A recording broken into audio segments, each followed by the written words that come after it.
Hello and welcome to World Business Report. I'm Samantha Simmons. Well, we begin with President Biden's trip to the Middle East. He's due to arrive in Israel in the next few hours, where he'll be the first US president to visit the Middle East since 9/11 without American troops engaged in a combat mission there. The White House has said the visit's aims include expanding regional economic and security cooperation.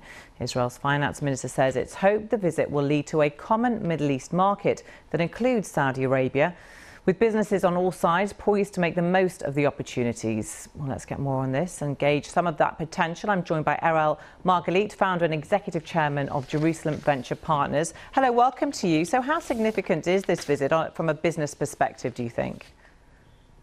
Thank you, Samantha. Well, it is a very significant visit because the entrepreneurs are already leading the way, and we're very glad to see President Biden and the politicians join it.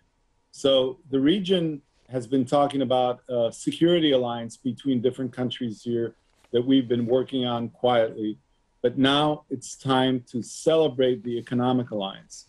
And what we're saying is that around innovation, just like we had with the UAE, just like we began to have with Egypt and Jordan, the fact that Saudi Arabia may come into the picture and the Americans will give it a cover is going to be wonderful, because here in Israel, we've been already doing deals on cybersecurity, on healthcare IT, on ag tech and food tech in a way that is encouraging, and we want to celebrate it in a bigger and better way. And how hopeful are you that Saudi Arabia could normalize relations with Israel? Well, I can tell you that because of our activity in the UAE, and Margalit Startup City, which is one of our centers of excellence, is already operating in the region. We've already started dealing with Saudi banks, with utility companies, with energy companies, because people need protection against the cyber attacks. People need new products when it comes to food and agriculture. People need new healthcare and water systems. And the fact that we're already dealing with it quietly, and believe me, we've been dealing quietly quite extensively in the region.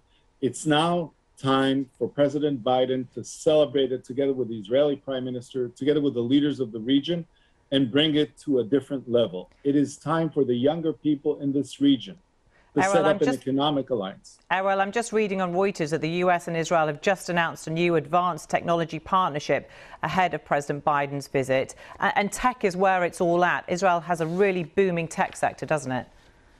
Yes, and we have here in Israel, we work very closely with the US, so we have a big hub in New York, and we have a lot of activities in Europe, and last week we were in London as well.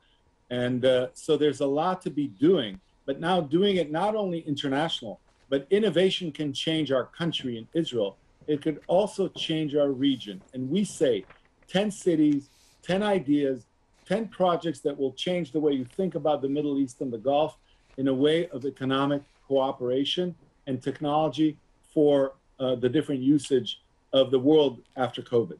Okay, Erel Margalit, good to talk to you. Thanks very much. Well, whilst